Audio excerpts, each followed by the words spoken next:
राष्ट्रवादी काँग्रेस शरदचंद्र पवार पक्षाचे शहर उत्तरचे उमेदवार महेश कोठे यांचा नुकत्याच झालेल्या विधानसभा निवडणुकीत पराभव झाला. भाजप उमेदवार विजयकुमार देशमुख हे 50,000च्या फरकाने विजयी झाले. या पराभवानंतर कोठे हे प्रथमच मीडियासमोर आले. त्यांनी भाजपला टार्गेट करताना पराभवाचे खापर ईव्हीएम मशीनवर फोडले. व्हीव्हीपॅट मशीन पण ते मोजायला तयार नाहीत, त्यामुळे हे संशयास्पद आहेत. मी या मतदारसंघातील इतर भागाचा निकाल मान्य करेन, पण मी घरकुल भागात मोठा विकास केला, ड्रेनेज, पाणी याची कायमस्वरूपी सोय केली, अनेकांना नोकऱ्या दिल्या, गोरगरिबांच्या मुलांना शिक्षणाची सोय केली. ती माणसे माझी आहेत. या निवडणुकीत ते मला कसे नाकारतील? विडी घरकुल भागात मला एकही बूथवर लीड नाही, हे न पटण्यासारखे आहे. तिथल्या लोकांनी मला का नाकारले हे सिद्ध झाले पाहिजे. तिथल्या व्हीव्हीपॅट मशीनचे मतदान मोजले पाहिजे, अशी मागणी त्यांनी केली. लोकसभा निवडणुकीत त्यांनी राम मंदिरला मतदान करणार, पण विधानसभा निवडणुकीत मतदान तुम्हाला राहील, असा शब्द तिथल्या जनतेने मला दिला होता. त्या भागाने जर मला नाकारले असेल तर मी राजकारण सोडेन.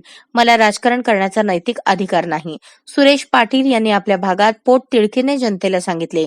बिज्जू प्रधाने यांनी प्रचंड मेहनत घेतली, तिथे मते मिळत नाहीत, यावर माझा विश्वासच बसत नाही. आंबेडकरी, मराठा आणि मुस्लिम समाजाची मते गेली कुठे, असा प्रश्नही त्यांनी उपस्थित केला. समाज सुद्धा मिळाला काय? सगळ्या समाज तुम्ही बघितला, उलट कधी नाही ते सगळे नेते एकत्र येऊन काम करत होते. माझ्याशी काही लोकांचं थोडंसं हे होतं, पण ते सुद्धा हे असं एकत्र येऊन काम केले.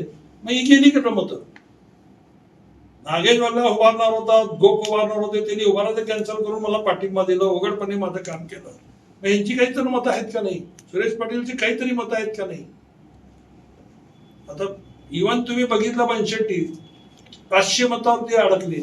असं वाटतंय का खरं? त्यांचे नातेवाईकच काढले तर 5,000-10,000 निघते या मतदारसंघात, नातेवाईक जवळचे. आणि 500वर म्हणजे टार्गेट करून त्यांनी सगळ्या गोष्टी ठरवून केलेल्या आहेत.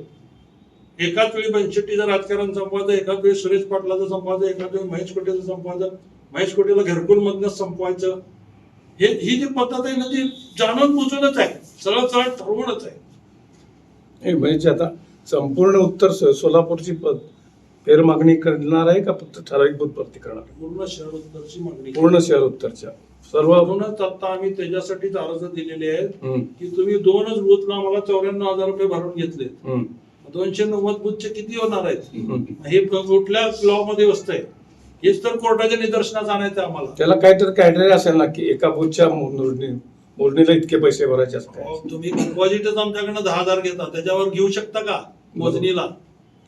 पूर्ण इलेक्शनचा डिपॉझिट तुम्ही 10,000 घेता, 10,000च्या वर घ्यायला नाही पाहिजे ना मोजणीला. फेरमोजणीला आधी पैसे तरी घेत होते का? येत नव्हते. फेरमोजणी दिली जात होती का नाही पूर्वी? मग ती कुठे गेलं? लोकशाही संपली का?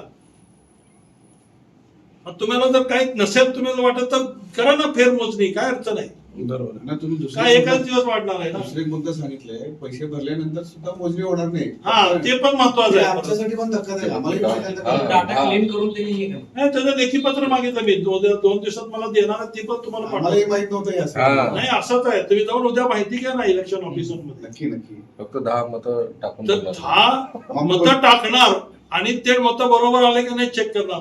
मग त्या मेन बूथला काहीच अर्थ राहिला नाही ना चिठ्ठी check टाकल्या करायला.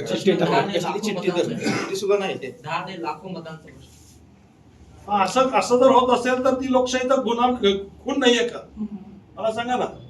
मी पडलोय म्हणून हे कुठलं तर अक्षापोटी बोलतोय असं नाहीच आहे. माझे मुद्दे खोडून कुणी पण काढून टाकू दे ना. यापूर्वी तुम्हाला मोजणीला काय अडचण आहे? तुम्ही 10,000 डिपॉझिट फक्त जर पूर्ण इलेक्शनला ठेवत असाल आणि मोजणीला जर तुम्ही माझ्याकडनं 2 बूथ साठी 94,000 रुपये घेत असाल तर ही कितपत योग्य आहे? रिसीट आहे बघा माझ्याकडे, 94,000 भरलेली,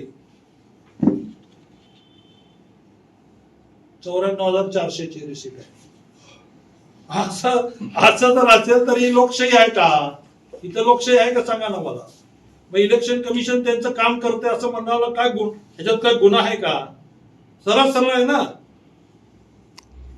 तुम्ही रिचेकिंग फ्री करायला पाहिजे किंवा 10,000 पेक्षा कमी फी ठेवायला पाहिजे. ठीक आहे, तुम्हाला फी घ्यायची आहे ना, तुमची यंत्रणा राबती, त्याच्यासाठी फी घ्या, पण डिपॉझिट पेक्षा जास्त 10 पट नाही हो. म्हणजे कोणी भरू दे नाही पैसे. हा, म्हणजे मागणीच करू नये.